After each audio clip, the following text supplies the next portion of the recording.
Hey YouTube, welcome to the Wyvern Watch and another deck update. This time it is my Exosister deck, and like I say, this is probably my most favourite one. It's the one I'm sort of most known for at locals because I play it all the time. Probably shouldn't because it's not the most competitive deck anymore. It had a little bit of chance a few years ago, but I've just tried to keep this deck as sort of my most competitive deck, shall we say, and sort of it's probably the deck I know the most in terms of its strategy, etc. That's not to say I'm an expert, but I probably know more than most about Exosisters, that's all. So it's I've had this deck ever since its relaunch. I bought all the collector's rares as soon as they came out, and I couldn't wait to put the list together. And obviously I've changed it made a few tweaks over the years, and obviously some meta cards have entered the list, and I just wanted to sort of profile it today because I have made a bit of a change today. So let's give you an up-to-date list. Like I say, it's not going to be a full profile. I'm not going to go through into all the effects. This is not my sort of first time I've profiled this video on the channel. So if you do want to go into a little bit more effects and have a look at the other options I've explored with Exosisters, feel free to search my channel for Exosisters. There's probably 3 or 4 profiles on there now. And like I say, just sort of evolving over the last couple of years.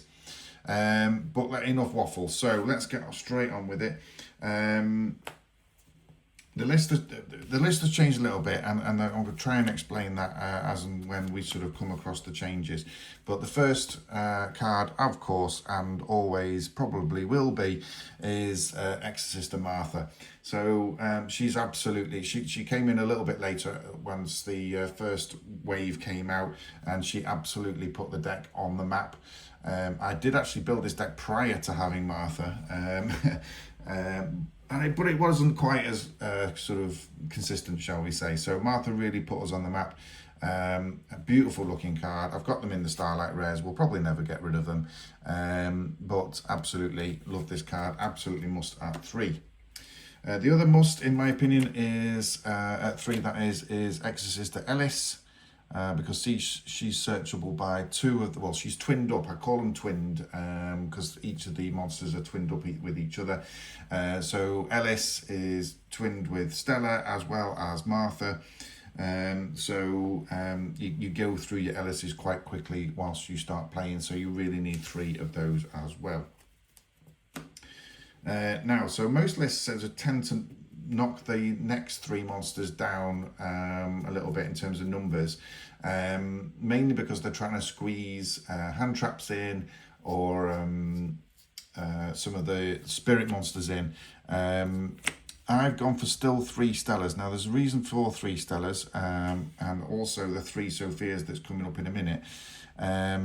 Is mainly because I need the names, because we do go through these quite quickly, and I'm not running as many spirit monsters. I'll get to that in a minute in terms of spirit monsters, because that's the main change.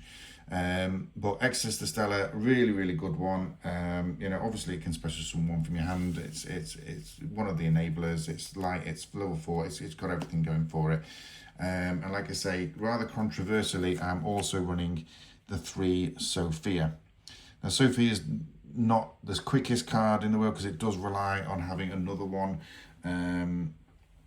on the field in order to sort of max its uses, but it can't special summon itself, so you're relying on the other monsters being around it in order to get it on the field. But again, I just need the names at the minute, and I'm going to do a little bit of testing, because this is the only card where I thought maybe drop this to 2 and add something else, because this is a 40 card list. But like I say, we'll get to that in a minute. Sophia at 3 at the moment, and then of course the 1 Irene, because it isn't the best, in terms of, even for its effects, it's not the best. Sophia does at least get the draw effect, which is really handy. Irene, you still get the draw effect, but there's a cost to it, so it's not quite as good as Sophia. But this is the change. So this is a cheeky Sayori Jaime, or Jaime, I think. It's replaced, for me, Aratama and Sakitama. Now, that might not be the best decision I've ever made. However, hear me out here, because this came out in Dude, so it's very, very recent. I've made the change mainly because I don't like Aratama and Sakitama. I think they're horrible looking cards. I don't like playing them when I'm using them. I think they're a little bit on the clunky side for me personally. It's probably not the opinion of everybody, but this artwork's absolutely incredible. It is still a spirit monster. It's still light, which is very important. Level 4 is always good, of course.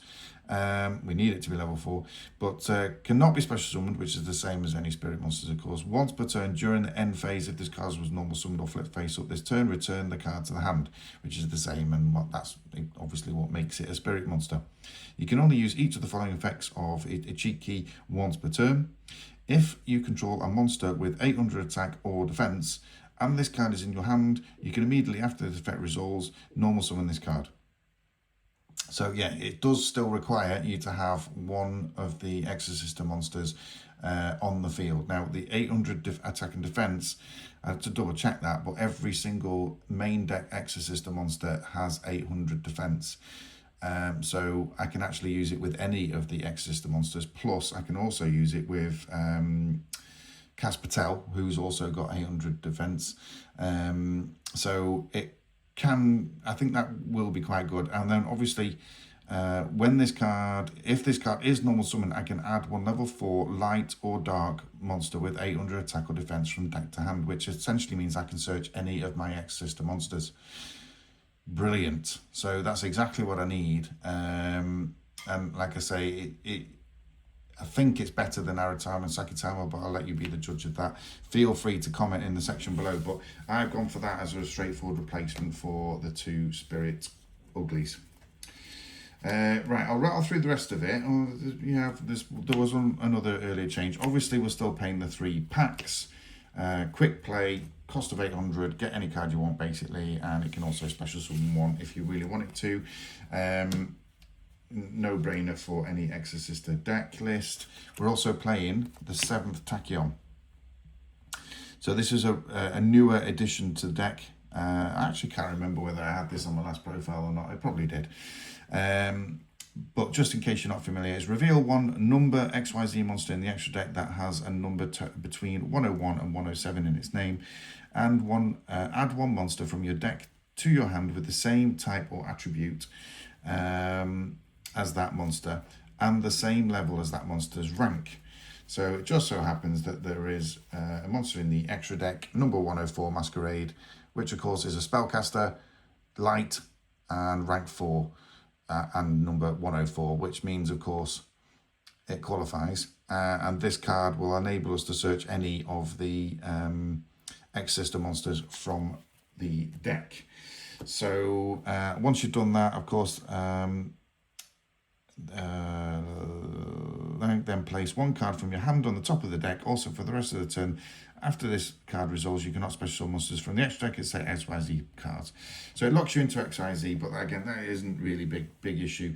The only drawback, of course, is you do have to put one card from your hand to the top of the deck, which is a pain because we all love hand advantage, don't we? But I think getting the extra search is all important, making sure the right names are in the right places at the right time. Okay, so that's 7 Tachyons, a few other sort of staple stuff. I'm